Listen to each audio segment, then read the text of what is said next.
Welcome back for chapter 10 of the Littles.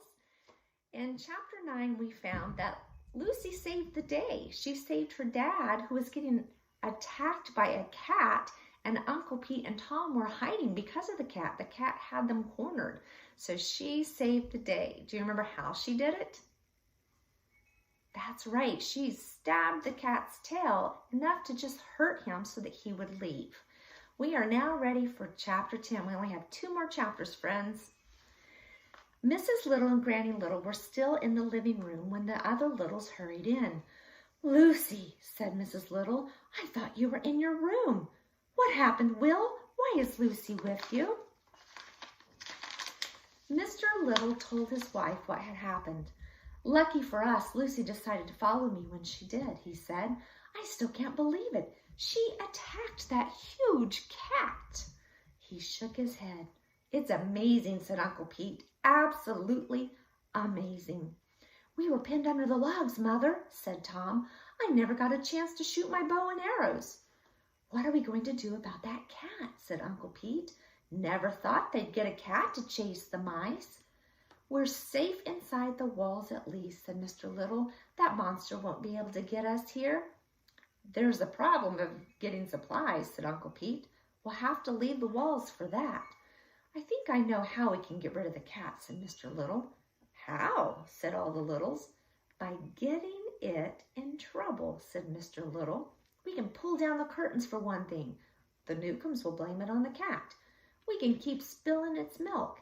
At night we can make loud cat noises to keep the Newcombs awake. We can even knock over lamps so they will think the cat did it. Pretty soon the Newcombs will think they have the wrong kind of cat. They'll want to get rid of it." Everybody agreed that Mr. Little's plan was a good one. During the next few weeks, the Newcombs came to believe their cat was clumsy and noisy.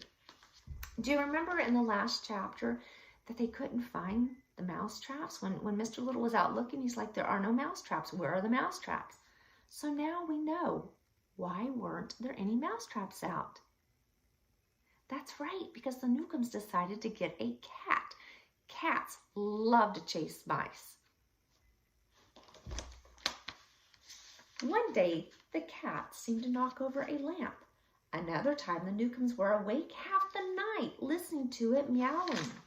It was really the Littles making a terrible racket. The day after that, the curtains in the dining room were pulled down. "What do we do tomorrow, Dad?" said Tom. "May I spill the cat's milk?" "That's good, yes," said Mr. Little. "It should be done 2 or 3 times in a row, though. Then Mrs. Newcomb will get awfully tired of cleaning it up."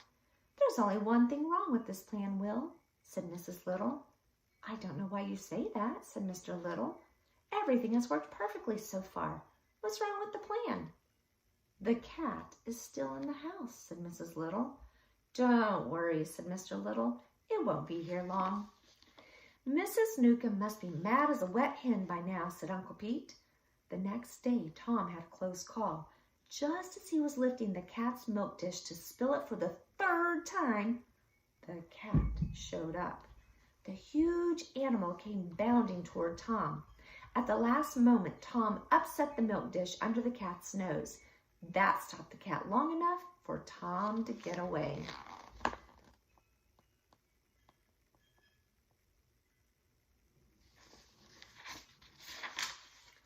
"This plan of yours is too slow, Will," said Uncle Pete. "We're going to have to do something else before that cat gets one of us." "What can we do?" said Mr. Little. "We need larger weapons," said Uncle Pete. "I don't know if that's the answer, Uncle Pete," said Mr. Little. "Besides, that takes time too." "You're right, though. This plan isn't working. I heard Mrs. Newcomb telling Mr. Newcomb not to get rid of the cat. She's afraid the mice will return." "And she likes the cat," Mr. Little went on. "Thinks it's cute. She says it's high-spirited." "Not only that," said Mrs. Little, "we can't break up everything in the house just to get rid of the cat. It's the big house after all." "Why don't we try taming the cat?" said Tom. "What?" said Uncle Pete. "Let's see if we can tame it," repeated Tom. "Cats have been friends to men since the early days of history." Uncle Pete looked from Mrs. Little to Mr. Little. "Do you hear what the boy is saying?" he said. "He's gone soft in the head." "No kidding, Dad," said Tom. "It's true. The early Egyptians thought cats were gods. They had them all over the place." "They did they?" said Uncle Pete. "Where did you hear such nonsense?" "I read it in one of the Big's history books," said Tom. Uncle Pete snorted. "A cat has never been a friend to a little, I can tell you that."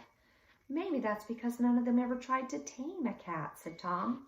"They were always afraid of cats." "What kind of silly talk is that, boy?" said Uncle Pete. "Look at the size of the beast. Who could tame such a monster?" "Men tame elephants," said Tom.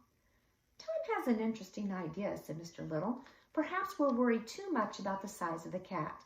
Because we're so small, we've always thought all large animals were our enemies. Maybe that's wrong."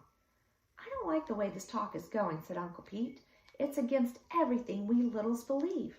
Making friends with a cat is like making friends with a rattlesnake." "Tom is saying it's not the same thing," said Mr. Little. "Cats are friendly to men. Rattlesnakes are not." None of the littles spoke. "Now, we may be little," said Mr. Little, "but we are men." "Of course we are," said Uncle Pete. He looked sideways at his tail. "We're not animals." "Then why can't we have a cat around the house just like other people?" "Of all the silly ideas," said Uncle Pete. "Oh dear," said Mrs. Little. "It sounds all right, but I don't know." "Why, it's a wonderful idea," said Granny Little. "It's so simple." "Simple-minded," said Uncle Pete. "Why didn't someone think of it before?" said Granny Little. "Because it's a cuckoo idea. That's why," said Uncle Pete. "Now see here, Peter Little," said Granny Little. "Mind your manners." She stood up. Her ball of knitting yarn fell from her lap. It rolled between Mr. Little's feet. "I've lived a few more days than you have, and I know a few more things than you do too." Mr. Little picked up the ball of yarn. He tossed it gently in the air a few times. "We could start taming the cat by giving her a present. Show her we mean to be friendly." "Give her something to play with," said Tom. "How about that ball of yarn your father's fiddling with?" said Granny Little. "Don't cats like to play with things like that?" "As a matter of fact, Granny, they do," said Mr. Little. "Will that make her friendly?" said Mrs. Little. "It might help," said Mr. Little. "We could roll a ball of yarn at the cat and see what happens. All we have to do is make sure we have room to get out of the way if she doesn't get the idea."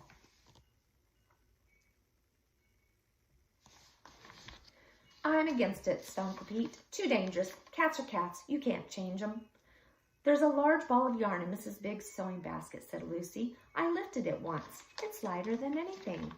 "Let's get it," said Mr. Little. "I think it's worth trying." He looked at Uncle Pete. "That is, if no one else has any better ideas." "Count me out," said Uncle Pete. "I'll stay here and sharpen my sword."